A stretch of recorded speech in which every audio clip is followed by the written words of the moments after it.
अस्सलाम वालेकुम my dear students of first year chemistry. कैसे हैं आप लोग? सब खैरियत से हैं? उम्मीद है आप लोग सब खैरियत से होंगे। केमिस्ट्री फर्स्ट ईयर में चैप्टर नंबर 12 इलेक्ट्रोकेमिस्ट्री में बैलेंसिंग ऑफ इक्वेशन का सिलसिला जारी था। इससे पहले हमने दो इक्वेशन को, जो बेसिक इक्वेशन थी, बहुत ही बुनियादी इक्वेशंस थी, तो उनको हमने एसिडिक मीडियम में बैलेंस करना आपको सिखाया था। आज हम एक और इक्वेशन को बैलेंस करने जा रहे हैं और हम आहिस्ता आहिस्ता ना आपके इक्वेशन को कॉम्प्लिकेटेड करते चले जाएंगे। तो टाइम ज़ाया किए बगैर अब हम जल्दी से आ जाते हैं इक्वेशन की जानिब। ठीक है, इक्वेशन में हमें क्या दिया हुआ है? Permanganate reacts with sulphide to give manganese ions and sulphur atom. इस पर मैंने ज़ीरो लगा दिया क्योंकि एटम पर जो ऑक्सीडेशन नंबर होता है वो क्या होता है? ज़ीरो। ठीक, अब देखो हमारे पास सल्फाइड पे ऑक्सीडेशन स्टेट पता है -2, मैंगनीज की पता है +2, सल्फर की पता है 0। हमें नहीं मालूम है किसकी? मैंगनीज की परमैंगनेट में। तो मैंने आपको ऑक्सीडेशन नंबर निकालना सिखाया था। तो हम यहाँ पर रफ वर्क में हम मैंगनीज को निकालेंगे इन MnO4 -1। ठीक है बेटा, मैंगनीज के लिए हमने ये 4 लिखा, ऑक्सीजन -2 ऑक्सीजन की जगह लिखते हैं, आपको पता। और ये -1 कहाँ से आ गया? यहाँ से। ठीक, अब ये क्या हो जाएगा? -8 = 1।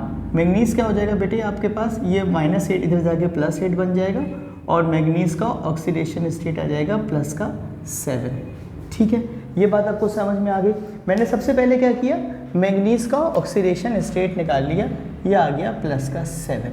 ठीक है भाई, अब देखो मैं क्या करता हूँ कि जो सिमिलर एटम्स है ना, उनको मैं ब्रेक करता हूँ इक्वेशन को। ठीक है बेटा, मैं सल्फर को सल्फर के साथ लिख देता हूँ। जब इधर देखो, ये मैंने लिख दिया सल्फर -2 इक्वेशन के बाद 0।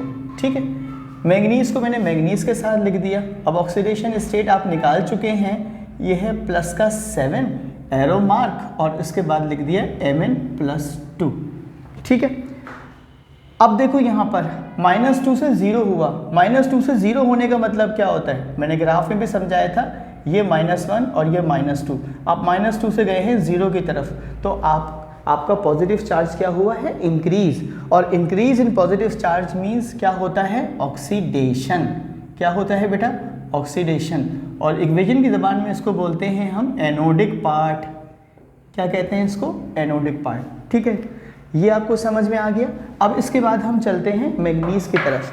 मैंगनीज है यहाँ पर +7 और यहाँ है +2। तो देखो +7 से +2 हुआ है ना। पॉजिटिव चार्ज का डिक्रीज होना क्या कहलाता है? रिडक्शन।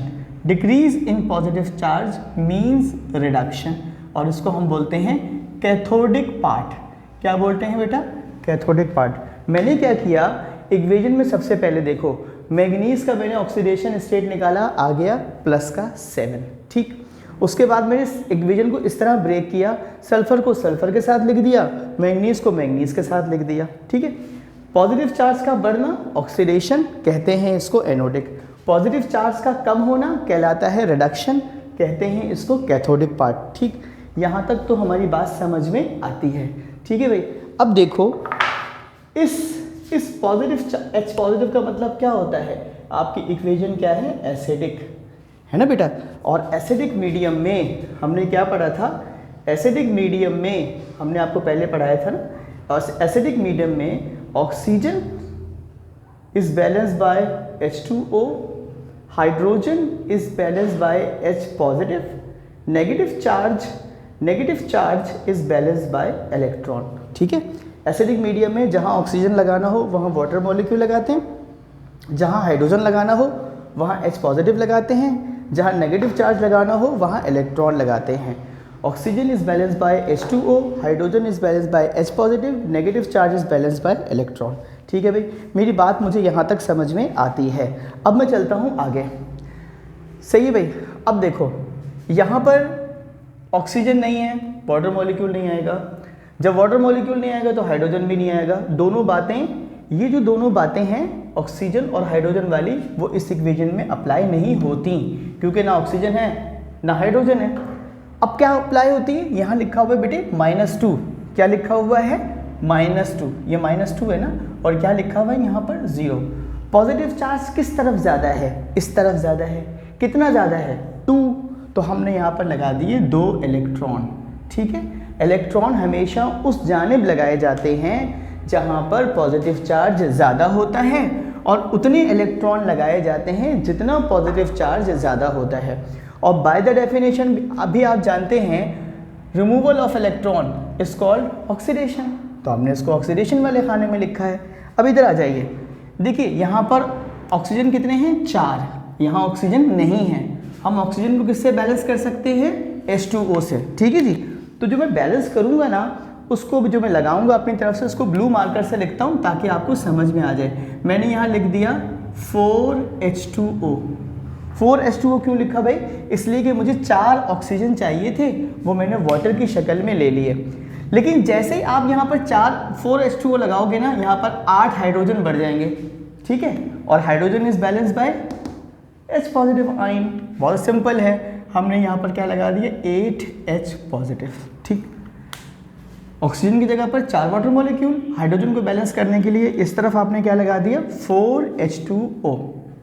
अब हमने यहाँ लिया MnO4 -1 प्लस का 7, एरो मार्क Mn + 2 4H2O, ठीक है जी। अब जरा देखो, यहाँ पर है प्लस का 7, यहाँ पर है +2। पॉजिटिव चार्ज किस तरफ ज़्यादा है, इस तरफ ज़्यादा है। कितना ज़्यादा है, प्लस का 5, ठीक है। तो मैं यहाँ पे क्या लगा दूंगा, इस तरफ 5 इलेक्ट्रॉन। जैसे ही 5 इलेक्ट्रॉन लगाऊंगा, +5 -5 क्या हो जाएगा, कैंसिल, क्योंकि इलेक्ट्रॉन पर चार्ज क्या होता है, -1। इलेक्ट्रॉन हमेशा उस जानिब लगाए जाते हैं, उस जानिब लगाए जाते हैं जहाँ पॉजिटिव चार्ज ज़्यादा हो, और उतने लगाए जाते हैं जितना पॉजिटिव चार्ज ज़्यादा हो। तो मैं क्या करूँगा, अपने कैथोडिक पार्ट में इस तरफ 8H पॉजिटिव, MnO4 -1 प्लस का 7, 5 इलेक्ट्रॉन मैंने यहाँ पुट कर दिए। ये हो गया मेरा Mn + 2 और ये हो गया 4H2O। देखो ये -5 है और यहाँ पे प्लस का 5 क्या था, ज़्यादा, ठीक है। प्लस का 7 है, -5, ये कितना है, +2। +7 -2 कितना हो जाएगा, +2। इस +2 से ये +2 क्या हो जाएगा, बैलेंस, ठीक है। तो चार्ज भी बैलेंस हो रहा है किसकी मदद से, इलेक्ट्रॉन की मदद से। इसलिए इस तरीकों को कहते हैं balancing of equation by ion electron method, ठीक है जी। अब मुझे ये 5 इलेक्ट्रॉन भी नहीं चाहिए, मुझे ये 2 इलेक्ट्रॉन भी नहीं चाहिए, तो मैं क्या करता हूँ, मैं इस इक्वेशन को मल्टीप्लाई करा दूंगा 2 से, इस इक्वेशन को मल्टीप्लाई करा दूंगा 5 से, क्रॉस मल्टीप्लाई कर देंगे, ठीक है। इलेक्ट्रॉन की इस कोफिशिएंट से इसको मल्टीप्लाई करा देंगे, इलेक्ट्रॉन की इस कोफिशिएंट से इस पूरी इक्वेशन को मल्टीप्लाई करा के इक्वेशन को हम क्या कर देंगे, ऐड कर देंगे, ठीक है जी। तो देखो अब बैलेंस करने के बाद से पहले हमने इसको 5 से मल्टीप्लाई करा दिया, ये 5 सल्फर, ये हो गया हमारे 10 इलेक्ट्रॉन। इसको 2 से मल्टीप्लाई किया, 16H पॉजिटिव, 2 MnO4 -1 प्लस का 7 प्लस ये भी 10 हो जाएंगे बेटा, है ना, 5 2 10 इलेक्ट्रॉन हो जाएंगे बेटे। ये हो जाएगा 2 Mn + 2 और 4 2 8 H2O, ठीक। जैसे ये हो जाए आप क्या करें, इन दोनों हाफ को, इसको और इसको ऐड कर दें, आपकी इक्वेशन क्या हो गई, बैलेंस हो गई, ठीक है। तो I am going to add these 2 half, okay. ये मैंने लिखा 5s -2 arrow mark, 5 sulphur atom, 10 electron, यहाँ से उठाया 16H positive plus 2 MnO4 -1 plus का 7 plus 10 electron, arrow mark, 2 Mn plus का 2 प्लस का 8 H2O, ठीक है जी। अब मैं क्या करने जा रहा हूँ, इन दोनों हाफ को ऐड, और जैसे ही मैं इन दोनों हाफ को ऐड करूँगा आपकी इक्वेशन क्या हो जाएगी, balance. Duplication reactant product side की क्या हो जाएगी, cancel. 10 electron cancel, H positive अगर यहाँ होता इससे कैंसिल होता, वाटर मॉलिक्यूल अगर यहाँ होता इससे कैंसिल होता, नहीं है तो जाने दीजिए, आपकी इक्वेशन क्या हो गई, balance. S -2 plus 16H positive plus 2 MnO4 -1 plus का 7 arrow mark 5 sulphur plus 2 Mn plus 2 plus 8 H2O। उम्मीद करता हूँ आपको ये इक्वेशन समझ में आई होगी। वीडियो अगर पसंद आई हो, आई होप पसंद आएगी, तो आप अपने दोस्तों के साथ शेयर कीजिएगा। अपना बहुत ज़्यादा ख्याल रखिएगा और मेरे चैनल को देखते रहिएगा, सब्सक्राइब कीजिएगा। एग्ज़ाम से पहले मैं हर चैप्टर के केमिस्ट्री, फिजिक्स और मैथ और दीगर सब्जेक्ट्स के मज़ामीन के मैं आपको इम्पोर्टेंट दूंगा। अपना बहुत ख्याल रखिए। अल्लाह ताला आपका हामी व नासिर हो। अल्लाह हाफिज़।